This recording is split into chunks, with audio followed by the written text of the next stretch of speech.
Maybe get a dog, walk your dog, stop being active.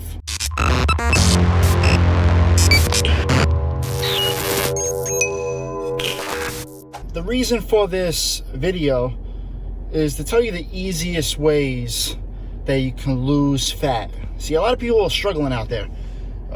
They go to the gym day in, day out, they lift some weights, and they think they're going to get the results they're after, but they don't pinpoint what they really need to work on. You know, a lot of guys think that the gym, walking through the doors, is enough, and then they'll get the body of their dreams, whatever it may be. If it's the big bodybuilder type of thing, which takes a lot of work, or is it just a nice looking body that you saw on some type of movie star and you want to look like that, you know, a six-pack, it's a nice V shape. So whatever it is, you really got to focus on what you're after. So if it is fat loss, which you should be looking in the mirror and figuring out what it's going to be, you really need to hit the gym in a different manner than just doing the whole bro workout or the push-pull legs or even full body workouts. You really got to focus on fat loss if that's your main thing that you really need to do in order to look good.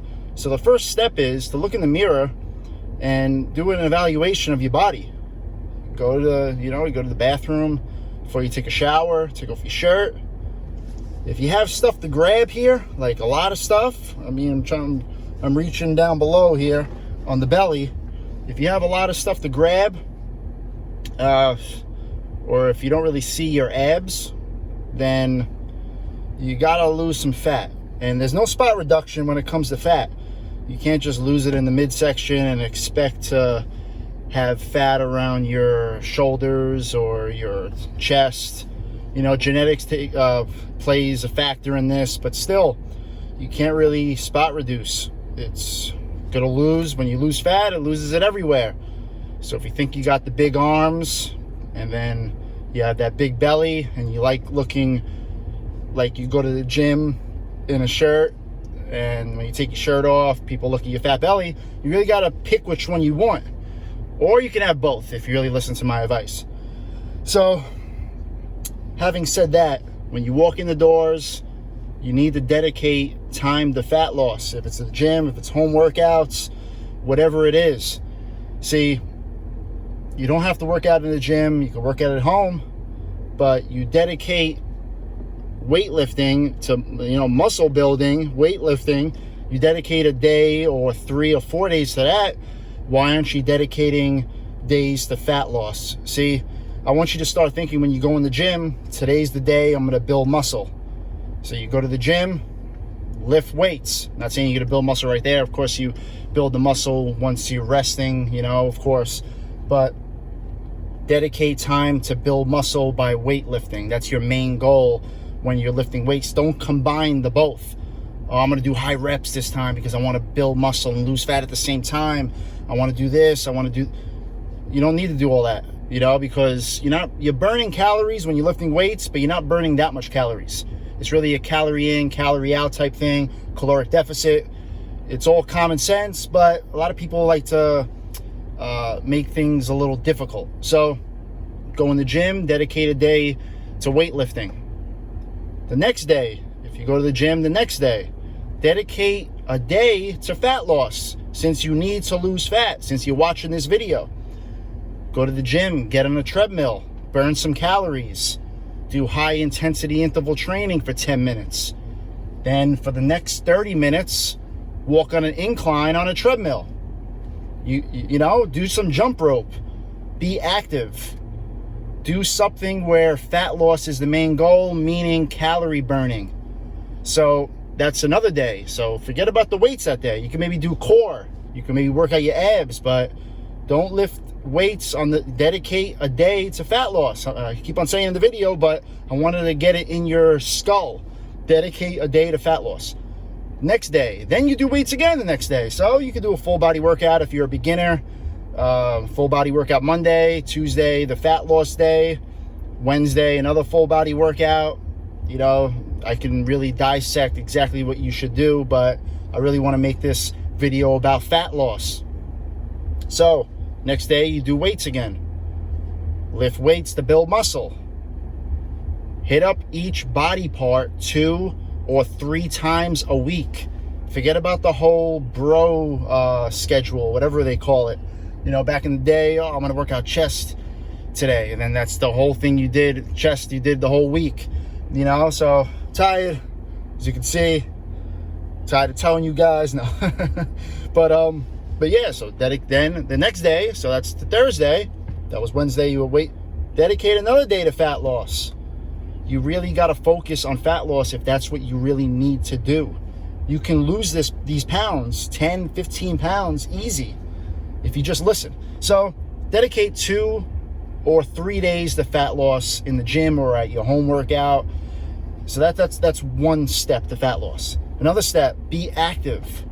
Start walking places. You don't need to drive to the store. Walk to the store. You know, pick up a hobby that's active. Stop playing basketball. You know, maybe get a dog. Walk your dog. Stop being active at work. You know, maybe stand up every so often. Don't stay on the computer all day. They say that's even worse than smoking these days. Sitting down all day. So be active, because that helps you burn calories. Even if you get one of those little Fitbits to see how many steps. Anything that helps you be a little more active. So let me leave the last topic, which is food intake, nutrition. This is the most important part of fat loss. A lot of people, they don't neglect it, but they make an excuse for it. Oh, I can't lose pounds because I eat like shit, or I can't do. It's really simple. You really got to create these healthy habits, and you also got to create discipline. That's what it boils down to. You know, it's going to be a little harder for you if you're starting when you're 30 years old rather than someone that started when they were in high school or a high school athlete. These two types of people, the athlete that started in high school and now is 30, created these habits over a long period of time. You got the people that want to lose weight when they're 30. It's really hard to knock these habits. But I'm here to help, so I like to make things easy for you. So in every single video, I'm going to say, wake up, hunt, kill, then eat. Intermittent fasting does help. It doesn't help everybody. A lot of people are against it, and a lot of people love it. So maybe try it if it's for you. Give it a couple of weeks, and that is waking up, hunting, killing, then eating. So you wake up, conquer something, do something with your day, sip on some coffee or tea, get something done, then wait around 5 to 6 hours upon waking, then you're allowed to eat. Now, on days that you're lifting weights, those days, eat your carbs. Those are the days that you're going to be eating your carbs. And when I say carbs, healthy carbs. Stay away from sugar and stay away from bread. I know, you know, you can eat bread here and there, but for the first month or two, just don't eat bread. Stay away from sugar. So, healthy carbs, sweet potatoes, brown rice, beans, chickpeas, quinoa. You know, like, these are the healthy type of carbs. Or you can just keep it, I don't like to call, you know, vegetables can be carbs, like broccoli, whatever, but these are what I call carbs in, like, the main food groups. So, I try to keep it simple for you. You know, I can go into detail on what's this, what's that, but we're not counting calories here either. So, high protein, carbs on weightlifting days. On days that you're doing those cardios, the fat loss days. Keep carbs at a moderate level, even low. Try not to eat a lot of carbs. On days you're doing nothing, not working out at all, or doing just you know, an active rest or active recovery, no carbs. Carb cycling. This helps a lot of people. It helps a lot of people lose fat, and it works. So, high protein. Always have protein in every single meal, and you know, that's pretty good tips right now. You know, if you do want to count calories, get one of those apps, but I don't recommend that you count calories more than like a month, you know, because then you're going to be relying on it. And then all of a sudden, when you're not counting calories, that's when you feel like you're backtracking. So hit the gym, focus on fat loss, and carb cycling, intermittent fasting. Anything else I gotta say? That's pretty much it for now, man. You know, those are like, it's simple rules that you can follow, but just get it done, man. You got to put in the work in order to lose the fat, and then you can coast a little bit. Once you lose the fat and you're at a level that you want to be at, then you can coast. If you have any questions, leave them in the comments below. Also subscribe, like the video if you found some value. Have a great day.